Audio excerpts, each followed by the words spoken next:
Hello friends, welcome to my channel success ITI classes. दोस्तों, आज की क्लास में हम लोग देखने वाले हैं पावर सिस्टम के बहुत ही अच्छे अच्छे इंपॉर्टेंट क्वेश्चन। इससे पहले की क्लास में हम लोग यूपीपीसीएल टीजी2 के लिए ट्रांसफार्मर, जनरेटर और भी क्लासेज लिए हैं। जो लोग नहीं देखे हमारे चैनल पर जाकर देख सकते हैं। हम लोग अपने चैनल पर यूपीपीसीएल टीजी2 की तैयारी कर रहे हैं, जिसमें आज हम लोग देखने वाले हैं यूपीपीसीएल टीजी2 के लिए बहुत ही शानदार पावर सिस्टम की क्लास। तो आइए देखते हैं क्वेश्चन नंबर 1। देखिए, क्वेश्चन नंबर 1 में पूछा गया विद्युत शक्ति का उत्पादन। उत्पादन का मतलब होता है जनरेटिंग स्टेशन पर जो जनरेट किया जाता है पावर, उसके बारे में बात कर रहा है। निम्न में से किस वोल्टेज पर किया जाता है? 22 kV पर, 100 kV पर, 220 kV पर, 11 kV पर। तो याद रखिएगा, हमेशा उत्पादन जो करते हैं उसको हम लोग 11 kV पर करते हैं। ऑप्शन नंबर डी सही हो जाएगा। 11 kV पर हम लोग क्या करते हैं? उत्पादन यानी जनरेटिंग स्टेशन पर जनरेट करते हैं बिजली को। उसके बाद इसको ट्रांसमिशन किया जाता है, फिर डिस्ट्रीब्यूशन किया जाता है। ये सभी प्रोसेस होते हैं जनरेटिंग स्टेशन पर। हमेशा 11 kV पर ही जनरेट किया जाता है। इसका ऑप्शन नंबर डी सही हो जाएगा। अगला क्वेश्चन, सौर ऊर्जा का सिद्धांत किस पर आधारित है? सोलर एनर्जी का सिद्धांत पूछ रहा है, किस पर आधारित है?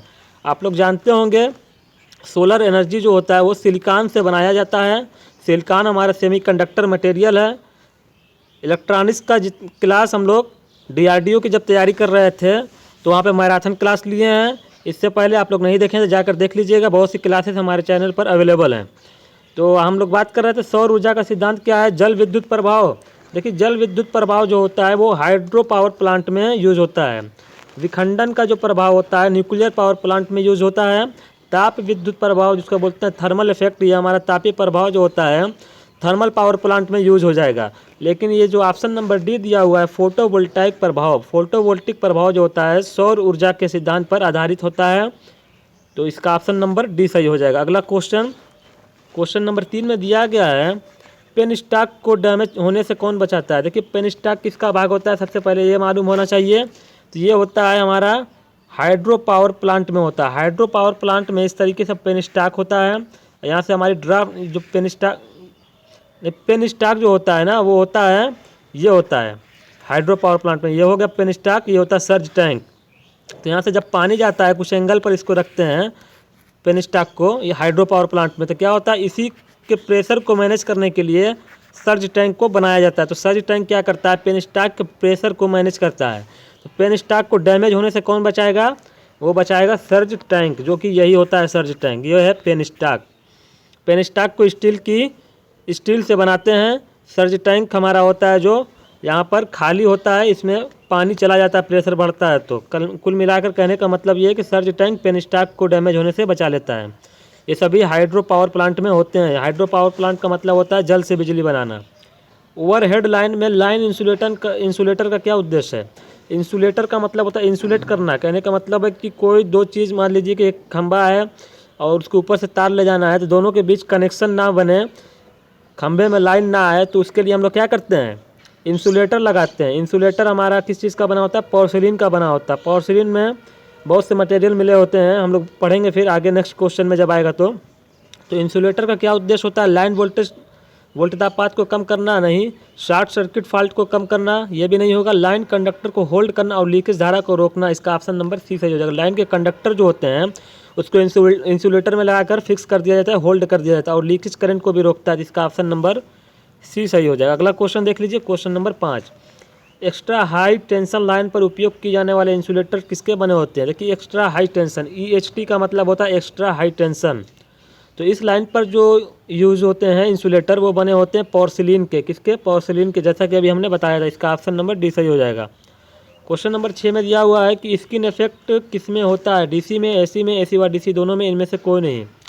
याद रखिएगा, स्किन इफेक्ट क्या होता है? स्किन का मतलब होता है त्वचा, इफेक्ट का मतलब प्रभाव। त्वचा प्रभाव, त्वचा प्रभाव क्या होता है? जैसे मान लीजिए हमारा कंडक्टर है, ये दो कंडक्टर हैं, एक समान कंडक्टर हैं। इसमें से हम AC दे देते हैं और यहाँ पर इसको DC दे देते हैं। AC सप्लाई, DC सप्लाई के बारे में आप लोग जानते होंगे। तो यहाँ पे AC जब देंगे तो क्या होता है, इसके जो सरफेस होती है, ये सरफेस, इस सरफेस से ज़्यादा करंट का प्रवाह होने लगता है। मैक्सिमम करंट जो होती है अंदर से ना जाकर इसके सरफेस से जाने लगती है। इसी प्रभाव को हम लोग बोलते हैं AC में होता है स्किन इफेक्ट, त्वचा प्रभाव, त्वचा प्रभाव। और डीसी में क्या होता है, जब हम लोग करंट देंगे तो पूरे सरफेस से, इंटरनल सरफेस और आउटर सरफेस दोनों से बराबर मात्रा में इस तरीके से करंट का फ्लो होता है, तो इसमें स्किन इफेक्ट नहीं होता है।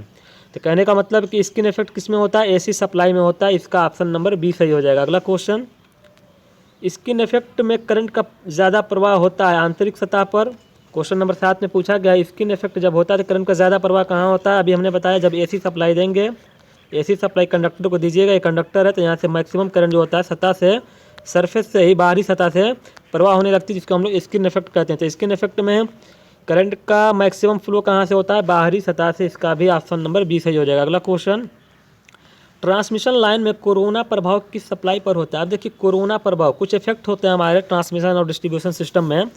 यहाँ पे आ रहा है कि कोरोना प्रभाव, कोरोना प्रभाव क्या होता है, जैसे हमारा हाई वोल्टेज की ट्रांसमिशन लाइन गई होती है, आप लोग देखे होंगे, तो ट्रांसमिशन लाइन गई होती है तो उसके इर्द गिर्द क्या होता है, एयर होता है।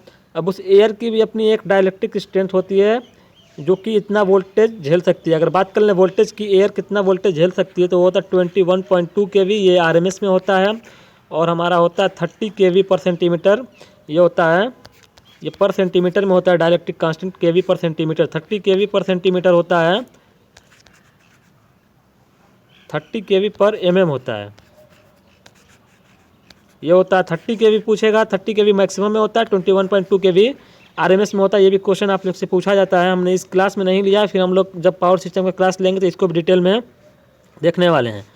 तो देखिए यहाँ पे कोरोना प्रभाव कब होता है, कोरोना प्रभाव कब होता है, जब हाई वोल्टेज की ट्रांसमिशन लाइन जाती है तो वहाँ पे बहुत ज़्यादा हाई वोल्टेज जब होता है, तो होता क्या है कि हाई वोल्टेज से क्या होता है, आसपास की जो एयर है अब इस वोल्टेज को नहीं झेल पाती। इस वोल्टेज से ज़्यादा वोल्टेज जब होता है तो एयर क्या होती है कि इंसुलेटर होती है, वो काम करने लगती है एज अ कंडक्टर। जब एज अ कंडक्टर बिहेव करेगी तो वहाँ पर भी एक तरीके की सर्कुलेटिंग करंट फ्लो होती है, जिसमें लॉसेज क्रिएट होते हैं। इसी लॉसेज को हम लोग कोरोना प्रभाव बोलते हैं। तो ये किस सप्लाई पर होता है, एसी सप्लाई पर भी होता है और डीसी सप्लाई पर भी होता है। इसका ऑप्शन नंबर सी सही हो जाएगा, एसी और डीसी दोनों सप्लाई पर हो जाएगा। कंडीशन ये है कि सप्लाई का वोल्टेज हाई होना चाहिए। लो वोल्टेज पर ट्रांसमिशन लाइन में कोरोना प्रभाव नहीं होगा, हाई वोल्टेज पर ही हमेशा होता है। क्योंकि इसका रीज़न हमने बताया कि जब तक ये एयर को ब्रेक नहीं करेगा, एयर के डाइलेक्ट्रिक कांस्टेंट को नहीं तोड़ेगा, तब तक कोरोना का प्रभाव नहीं होने वाला है। तो इसका ऑप्शन नंबर सी सही हो जाएगा। अगला क्वेश्चन, कोरोना प्रभाव किस सप्लाई पर अधिक होता है।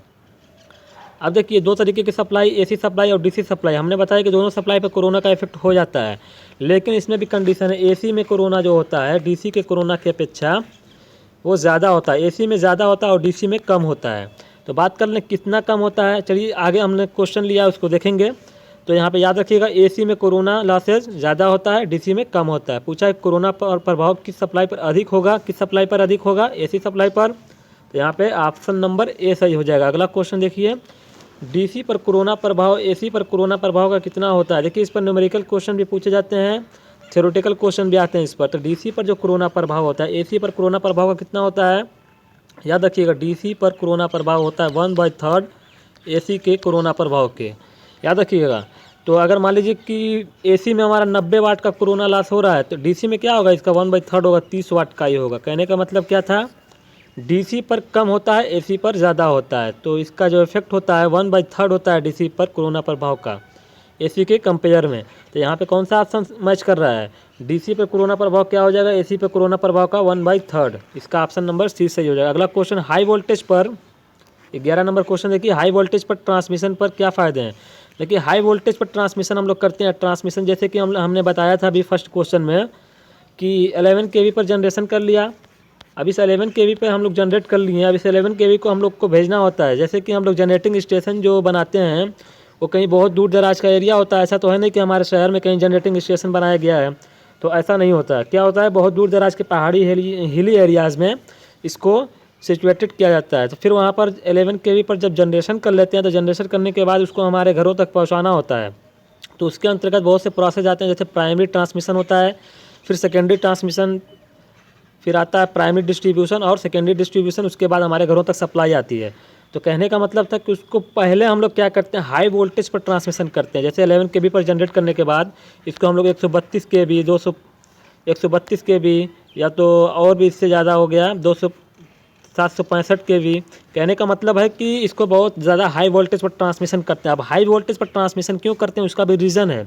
ऐसा तो है नहीं कि बगैर मतलब का हम लोग हाई वोल्टेज पर ट्रांसमिशन कर रहे हैं, उसका भी रीज़न है। देखिए होता क्या है, P बराबर होता है VI cos φ। ये फार्मूला होता है पावर का। अब हाई वोल्टेज पर क्या हो जाता है, पावर फैक्टर बढ़ जाता है। देखिए बिल्कुल सही है, पावर फैक्टर बढ़ जाएगा। हाई वोल्टेज पर जब हम लोग करते हैं तो पावर फैक्टर का मान बढ़ जाता है। और क्या होता है, धारा के मान में कमी हो जाती है, क्योंकि देखिए यहाँ से V और I क्या हो जाएंगे, जब आप निकालिएगा तो V बराबर आ जाएगा, V बराबर आएगा P/I cos फाई। अब देखिए यहाँ से क्या हो जाएगा, वोल्टेज को बढ़ाएंगे तो धारा का मान कम हो जाएगा। जब धारा का मान कम होगा तो क्या होता है, कंडक्टर का एरिया कम हो जाएगा, उससे हमारी कीमत में बचत हो जाएगी, सस्ती ट्रांसमिशन लाइन पड़ती है। और जब धारा का मान कम होगा तो यहाँ से आप निकालिएगा तो I cos फाई जो होता है एक दूसरे के इन्वर्सली प्रोपोर्शनल होता है। कहने का मतलब है कि धारा का मान कम होगा तो पावर फैक्टर बढ़ जाएगा, पावर फैक्टर का बढ़ना अच्छा होता है।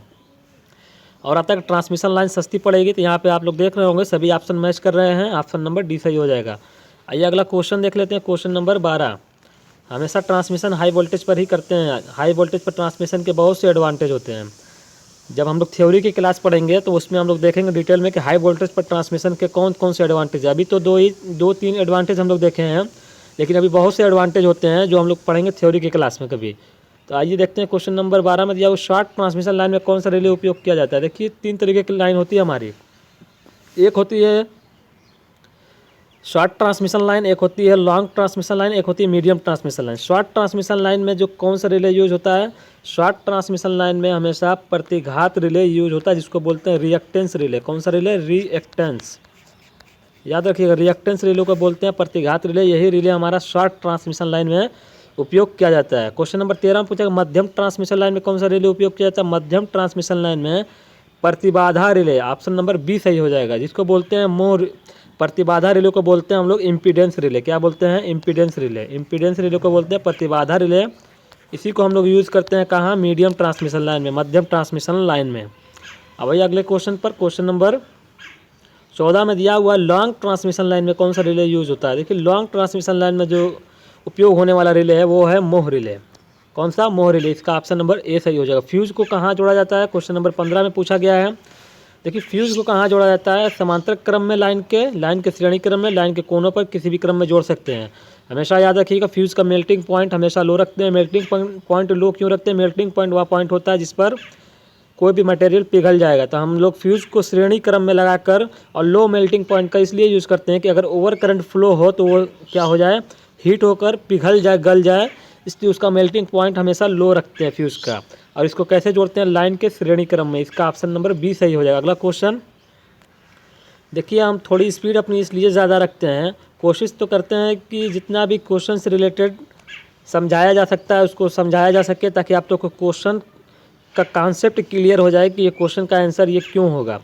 और थोड़ा सा स्पीड इसलिए ज़्यादा रखते हैं ताकि कम समय में आप लोग का ज़्यादा से ज़्यादा क्वेश्चन प्रैक्टिस कराया जा सके। क्योंकि आप लोग को मालूम होगा UPPCL TG2 का एग्ज़ाम बहुत जल्द होने वाला है। कभी भी UPPCL अपना एडमिट कार्ड जारी कर सकता है। तो आप लोग अपनी तैयारी को बनाए रखिए, क्योंकि जैसे ही एडमिट कार्ड आता है बहुत से लोग क्या करते हैं, अब कहते हैं कि बहुत कम दिन बचा है, कैसे तैयारी होगी। तो इस तरीके से तैयारी नहीं होती है। तैयारी करने का मतलब है कि आप लोग कंटिन्यू तैयारी रखिए, एडमिट कार्ड कभी भी आए आप लोग तैयार रहें। वैसे भी UPPCL अपना एडमिट कार्ड बहुत जल्द जारी करने वाला है। बार बार हम कह रहे हैं कि UPPCL का एग्ज़ाम बहुत जल्द होने वाला है। तो आप लोग अपनी तैयारी को बनाए रखिए। फ्यूज का मेल्टिंग पॉइंट होना चाहिए। अभी हमने बताया फ्यूज का मेल्टिंग पॉइंट क्या होना चाहिए, लो होना चाहिए। क्यों लो होना चाहिए, ओवर करंट जाए तो वो मेल्ट हो जाए, जिससे हमारी सारी सर्किटें सही रहें। तो यहाँ पे ऑप्शन नंबर बी सही हो जाएगा। अगला क्वेश्चन, इनमें से किस ट्रांसमिशन लाइन में धारिता प्रभाव को नहीं लिया जाता है। देखिए 3 तरीके की हमारी ट्रांसमिशन लाइन होती है, लॉन्ग ट्रांसमिशन लाइन, मध्यम transmission line, short transmission line.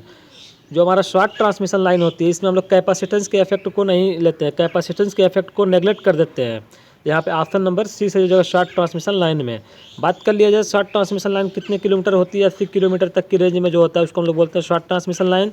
80 kilometre से 160 किलोमीटर की रेंज में होता है मीडियम ट्रांसमिशन लाइन। 160 किलोमीटर से ऊपर की जो रेंज होती है उसको हम लोग बोलते हैं लॉन्ग ट्रांसमिशन लाइन। तो यहाँ पे ऑप्शन नंबर सी सही हो जाएगा। शॉर्ट ट्रांसमिशन लाइन में धारिता प्रभाव कैपेसिटेंस के इफेक्ट को नेगलेक्ट कर दिया जाता है, नहीं लिया जाता है। पिन टाइप इंसुलेटर का उपयोग किस वोल्टेज तक किया जाता है। देखिए पिन टाइप का इंसुलेटर जो होता है ज़्यादा वोल्टेज तक यूज नहीं होता, उसका ऑप्शन नंबर ए सही हो जाए, 11 kV तक। 11 kV तक सही हो जाता है। मान लीजिए आप लोग का ऑप्शन में अगर 33 kV दिया होता है, 33 kV, 11 kV की जगह 33 kV होता, तो इसी को आप लोग सेलेक्ट कर लेते हैं कि 33 kV। और 11 kV 33 kV दोनों दिया है तो 11 kV आप लोग सेलेक्ट करिएगा। 11 kV तक पिन टाइप इंसुलेटर यूज होता है। अगर 11 kV यहाँ पे ना होता तो 110 kV, 220 kV, तो ये तो होगा नहीं, ये तो बहुत ज़्यादा हाई हो गया। तो 11 kV से 33 kV की रेंज में पिन टाइप इंसुलेटर यूज़ होता है। ऑप्शन के अकॉर्डिंग आप लोग सिलेक्ट कर लीजिएगा। अगला क्वेश्चन, इसमें 11 kV दिया था इसलिए हमने ऑप्शन नंबर ए सेलेक्ट किया है। डिस्क टाइप इंसुलेटर की प्रत्येक डिस्क काम करती है। देखिए डिस्क टाइप इंसुलेटर आप लोग देखे होंगे, उसमें बहुत सी डिस्क होती हैं इस तरीके से, जो कि श्रेणी क्रम में इस तरीके से कनेक्ट होती हैं। और ये डिस्क टाइप इंसुलेटर जो होता है 132 kV तक हाई वोल्टेज तक ऑपरेट हो सकता है। और डिस्क टाइप इंसुलेटर की जो प्रत्येक डिस्क होती है वो 11 kV पर काम करती है। तो यही पूछा है कि डिस्क टाइप इंसुलेटर की प्रत्येक डिस्क काम करती है, तो इसका ऑप्शन नंबर सी सही हो जाएगा 11 kV पर। अगला क्वेश्चन, डिस्क टाइप इंसुलेटर की लाइन वोल्टेज 400 kV है, तो डिस्क की संख्या क्या है? देखिए डिस्क टाइप इंसुलेटर में बहुत सी डिस्क होती है, जैसा कि हमने बताया अपनी आवश्यकता के अनुसार डिस्क को कम ज़्यादा कर सकते हैं। अब 400 kV तक 132 kV से ज़्यादा तक हम इसको यूज़ कर सकते हैं। 400 kV तक अगर लाइन वोल्टेज है, अगर लाइन वोल्टेज 132 kV से ज़्यादा, हमने बताया कि डिस्क टाइप इंसुलेटर 400 kV तक भी यूज़ होता है। तो यहाँ पे दिया है कि लाइन का वोल्टेज 400 kV है, तो डिस्क की संख्या निकालिए। देखिए डिस्क की संख्या निकालने का एक फार्मूला होता है डिस्क इंसुलेटर में। डिस्क की संख्या बराबर होता है डिस्क की संख्या, इसका फार्मूला होता है फेज़ वोल्टेज बटे में √3। इससे हम लोग बटे में √3 नहीं होगा, बटे में फेज़ वोल्टेज बटे में 11, फेज़ वोल्टेज बटे में 11 होता है, ये फार्मूला होता है। तो देखिए हम लोग को क्या दिया हुआ, लाइन वोल्टेज दिया हुआ है ना, तो इसको हम लोग फेज़ वोल्टेज में कन्वर्ट करेंगे। फेज़ वोल्टेज लाइन वोल्टेज बराबर होता है √3 फेज़ वोल्टेज। तो फेज़ वोल्टेज यहाँ से आप लोग निकालिएगा तो क्या हो जाएगा, लाइन वोल्टेज बटे में √3 होगा। तो यहाँ पे फेज़ वोल्टेज की जगह रख दीजिए लाइन वोल्टेज बटे में √3। तो यहाँ पे हो जाएगा VL बटा √3, और ये 11 है पहले से, यहाँ पे 11 से मल्टीप्लाई कर लीजिए। तो VL यानी लाइन वोल्टेज का मान क्या है, 400 kV है, तो 400 बटा √3 का मान होता है 1.732, ये होता है √3 का फिक्स मान। 11 दिया हुआ है, यहाँ से हल कर लीजिए। अब आप लोग इसको हल करिएगा तो आप लोग को मिलेगा 21 से 22 डिस्क मिलेगा, 21 से 22 डिस्क मिलने वाला है। इसका ऑप्शन नंबर सी सही हो जाएगा। आइए हल करके हम लोग देख भी लेते हैं। 400 kV था, 400 kV बटे में 11 इंटू 1.732 यही दिया हुआ था, इसको हल कर लीजिए। तो आइए हल करते हैं, थोड़ा सा न्यूमेरिकल है, इसको हल करने में थोड़ा टाइम लगेगा। आइए हल करते हैं। देखिए 400 है तो 400 कर लीजिए, इसको ऊपर कर लीजिए 1000, ये दशमलव हटा के ऊपर 1000 कर लीजिए, बटे में 11 इंटू 1732 ये हो जाएगा।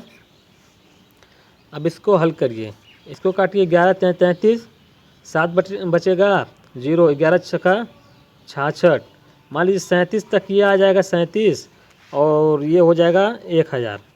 तो कुल मिला के क्या होगा 37 और 3 0, यहाँ से आप लोग हल करिए 1732 से डिवाइड करिए। यहाँ पे कितनी बार जाएगा, 1732 है, 17 दूना 34 जाएगा, 2 बार जाएगा, 17 दूना 34, 3400 हो जाएगा। ये 3700 बच गया कितना, 300। फिर देखिए एक 0 बढ़ाइए, 17 कम 17, देखिए 21 आ रहा है।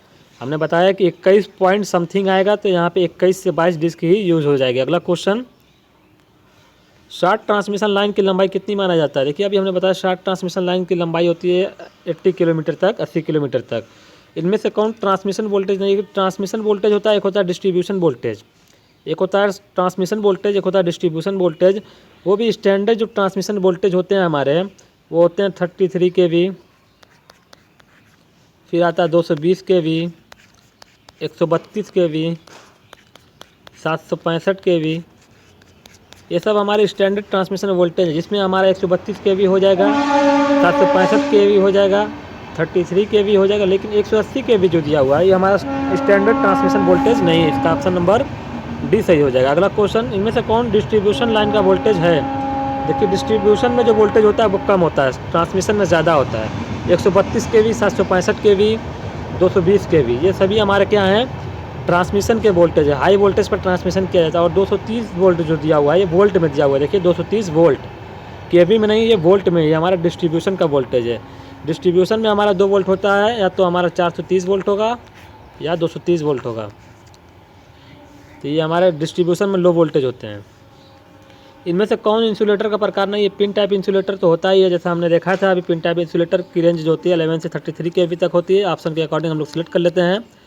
और बात कर लीजिए rod type insulator, disc type insulator. Disc type insulator के बारे में अभी हमने पढ़ा है, डिस्क टाइप इंसुलेटर के बारे में पढ़ा, जिसमें डिस्क की संख्या भी निकालें। एक टाइप इंसुलेटर, ये भी हमारे इंसुलेटर का प्रकार है। लेकिन रॉड टाइप का इंसुलेटर जो है ये कोई इंसुलेटर का प्रकार नहीं होता है। तो यहाँ पे ऑप्शन नंबर बी सही हो जाएगा। अगला क्वेश्चन, स्टे वायर में कौन सा इंसुलेटर लगाया जाता है?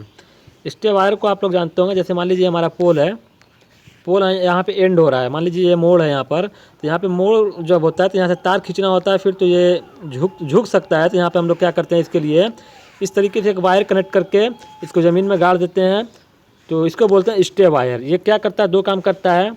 ये तो हमारा एक काम कर लेगा, अर्थिंग का भी काम कर सकता है, या तो इसको पोल को मजबूती देता है, पकड़े रहता है।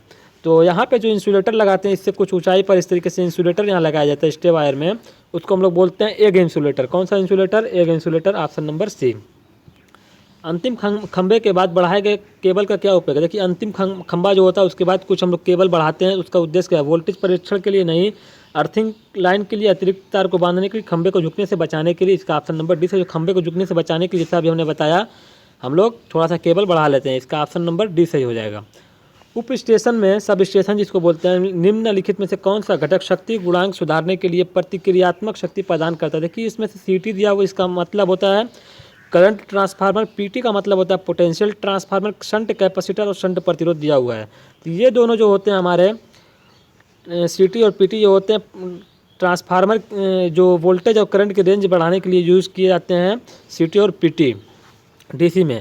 और शंट कैपेसिटर, शंट प्रतिरोध की बात करें, शंट में जो कैपेसिटर होता है ये लीडिंग पावर फैक्टर पे काम करता है। कैपेसिटर हमेशा किस पर काम करता है? लीडिंग पावर फैक्टर पर। प्योर कैपेसिटर का केस में क्या होता है, अगर ये वोल्टेज है तो यहाँ से 90 डिग्री आगे करंट बढ़ती है लीड कंडीशन में।